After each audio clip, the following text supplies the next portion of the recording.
အားလုံးပဲမင်္ဂလာပါခင်ဗျာဘန်ပေါင်းလေးကနေကျွန်တော်တို့ဘန်ကတ်ထည့်ပြီးတော့မှကျွန်တော်တို့ရဲ့ဘန်အကောင့်ထဲကိုပတ်စပ်ထည့်တဲ့နည်းလေးပေါ့နော်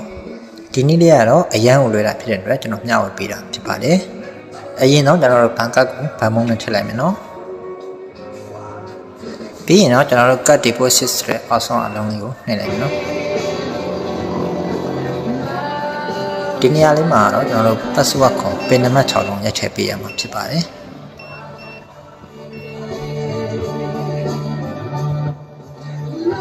ဒီနေရာမှာတော့ကျွန်တော်တို့အင်္ဂလိပ်ဘာသာစကားပြောင်းရင်ပြောင်းလို့ရပါတယ်ကျွန်တော်တို့ပြောင်းတော့နော်ပေါ်အလုံးလေးကိုနှိပ်လိုက်ဖတ်တဲ့အပေါ်ဆုံးလုံးကိုတစ်ခါထပ်နှိပ်လိုက်မယ်နောက်တစ်ခါထပ်နှိပ်လိုက်မယ်နော်ပေါ်ဆုံးလုံးကိုထပ်နှိပ်လိုက်မယ်ဒီဖြစ်လို့ရှိရင်ကျွန်တော်တို့အောက်ဆုံးအလုံးလေးကိုထပ်နှိပ်လိုက်မယ်နော်โอเคဒါဆိုလို့ရှိရင်တော့ကျွန်တော်တို့ကကတ်ထည့်ထားတဲ့အတွက်ဘန်နံပါတ်ကမှန်လားစစ်စရာမလိုတော့เนาะဆက်ထည့်လို့ရပြီဒီနေရာမှာတော့သူအလုပ်လုပ်မှနည်းနည်းလေးကြာတာဖြစ်တဲ့အတွက်ခဏလေးဆောင်ပေးရမယ်เนาะโอเคဒါဆိုလို့ရှိရင်တော့ကျွန်တော်တို့အဆင်ပြေသွားပါခင်ဗျာခုထည့်ထားတဲ့ငွေမောက်မှန်တယ်ဆိုရင်အပေါ်ကထူ3ဆိုတဲ့အလုံးလေးကိုနှိပ်လိုက်မယ်ဒါဆိုလို့ရှိရင်တော့ကျွန်တော်တို့ကိုဘန်အကောင့်ထဲပတ်ဆက်ထည့်တာအားလုံးပဲအဆင်ပြေသွားပြီပေါ့เนาะ